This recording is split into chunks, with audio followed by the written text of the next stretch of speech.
Well, you all sent in tons of questions about the case, our kind of focus group for you all. So tonight it's time for America Asks, Diddy on Trial edition. Joining me now, CNN legal analyst and former federal prosecutor Elliot Williams. Also Monique Pressley, a trial attorney and the host of Make It Make Sense with Monique Pressley on YouTube. Glad to have both of you here. Let's begin. Our first question is from Estrella from Florida. Here's the question. Can't the government subpoena any of the 100 plus alleged victims that are currently suing Combs for sexual assault? Take it, Elliot. Sure, they can, but they probably will not. Here's the thing. Big, important legal term is relevance. This idea of only introducing evidence that seeks to prove or disprove something at trial, something that helps do either of those things is relevant.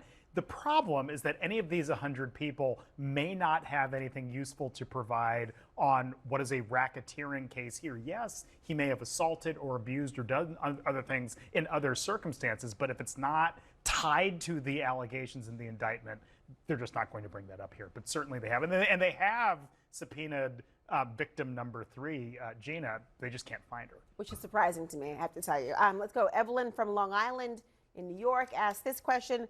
Will Diddy's associates who were aware of the physical abuse towards Cassie be charged? Monique?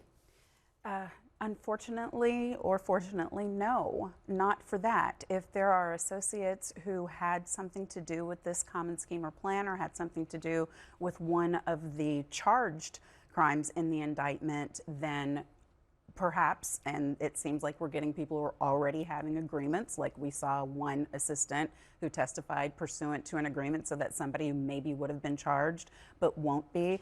But I think the important thing for people to know here is it is not against the law to not intervene if you are not medical personnel, if you are not police, if you are not in some duty-bound position that requires you to intervene and help someone. And that's not just with domestic violence, that's even with violence on the street. If you see someone who needs help, you would think as a human that you would be duty-bound to help, but it is not against the law for you to refrain. An important point, might be surprising to people as well. Let's go to Texas, because Catherine from Texas asked this question.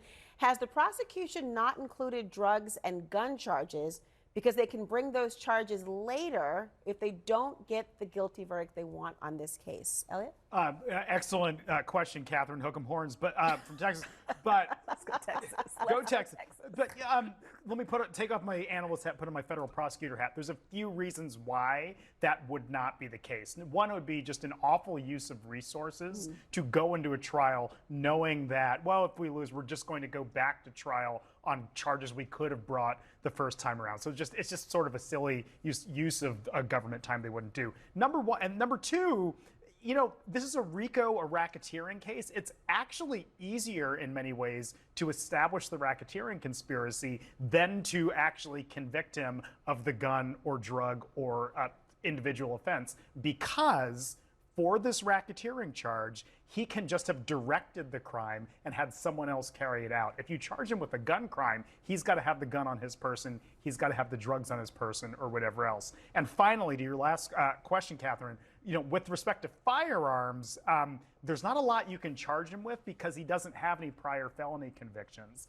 Maybe if someone saw him doing drugs and holding a gun at the same time, you could get him under the federal charge for being a drug user who's in possession of a firearm. But again, it's just hard to do. So for a host of reasons, what you're seeing in this indictment is what they're going to charge Diddy with. That's a good response as well. I mean, let's go back to you, Monique. Martina is asking this question. Will anyone testify on Diddy's behalf? And if so, who? Are either the prosecution or the defense planning to call any big names from the music industry? That last is, of course, the million-dollar question. I don't know if you know the answer to that, but who do you think would testify on Diddy's behalf, and what would be the reason they would?